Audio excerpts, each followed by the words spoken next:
مجھے ایک میرے تعلق والے ہیں، میں نہیں جانتا تھا کہ یہ ان کی اہلیہ ہے، بعد میں ان نے مجھے بتایا۔ ایک خاتون نے مجھے فون کیا، کہا مفتی صاحب میں نے اسپیکر کھولا ہوا ہے، میرے خاوند میرے ساتھ بیٹھے ہیں، میں نے ان کی اجازت سے آپ کو فون کیا ہے، میں نے ایک مسئلہ پوچھنا ہے۔ میں نے کہا بیٹا پوچھو۔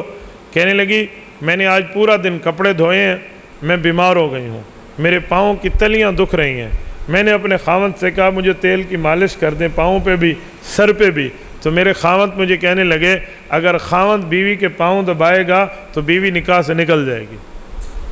تو اگر مسئلہ ایسے ہے آپ بتا دیں، میں اپنا جملہ واپس لے لیتی ہوں، اگر مسئلہ ایسے نہیں ہے تو آپ مسئلہ بتا دیں۔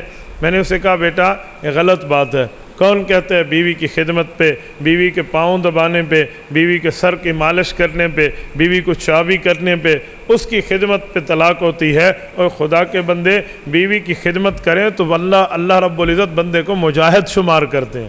پھر میں نے اسے یہ دلیل دی تو بہت خوش ہوئی۔ میری بات کا مطلب یہ ہے کہ بندہ بیوی کا اس وجہ سے خیال رکھے کہ یہ میرے لیے اپنی ماں کو، اپنے بیٹے، اپنے بھائی کو، اپنی بہن کو، اپنے باپ کو، اپنے گھر کو چھوڑ کر آئی ہے۔ میرے دوستو، خاوند جو بیوی کو ملتا ہے نا، اس پر کبھی غور کریں تو سمجھ آئے۔ بیوی نے باپ چھوڑا تو سسر ملا، ماں چھوڑی تو ساس ملی، بہن چھوڑی تو نند ملی، بھائی چھوڑا تو دیور ملا۔ وہ کیا چھوڑا اس نے جو اس کو خاوند ملا؟ کبھی آپ اس پہ غور کریں تو آپ کو سمجھ آئے گا اس نے سب کچھ چھوڑا ہے تو اسے خاوند جیسا سرتاج ملا ہے۔ لیکن یہ اس کی خدمت کو لوگ نہیں سمجھتے، لوگ بیویوں کو پاؤں کی جگہ پہ رکھتے ہیں۔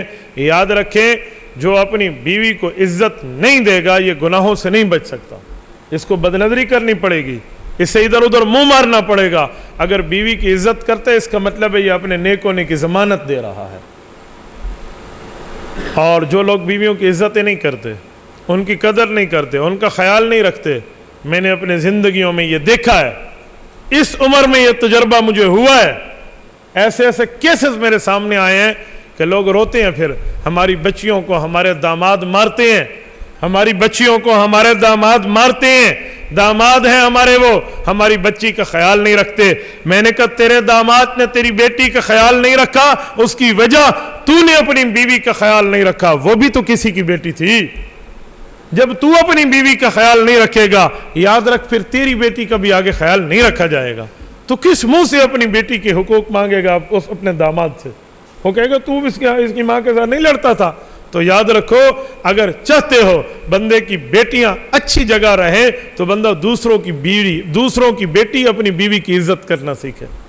حیرانگی کی بات ہے لوگ آج ہر گھر میں جب برتن اکٹھے ہوتے ہیں نا تو کھٹکتے رہتے ہیں، چھوٹی موٹی باتیں چلتی ہیں، لیکن برداشت کریں۔ قرآن نے بیدیہ عقدۃ النکاح کہہ کے خاوند کو بڑے رتبے کی بات کی ہے۔ تکفرن العشیر، صحیح بخاری میں اللہ کے رسول نے خاوند کو عشیر فرمایا ہے۔ عشیر اس مرد کو کہتے ہیں جس کے سینے میں 10 بندوں کا حوصلہ موجود ہو۔ اگر ایک حوصلہ ٹوٹے دوسرا حوصلہ لگا لو، دوسرا ٹوٹے تو تیسرے حوصلے کو استعمال کرو، لیکن یہ کام کرو تب جا کر بات بنتی ہے میرے دوستو۔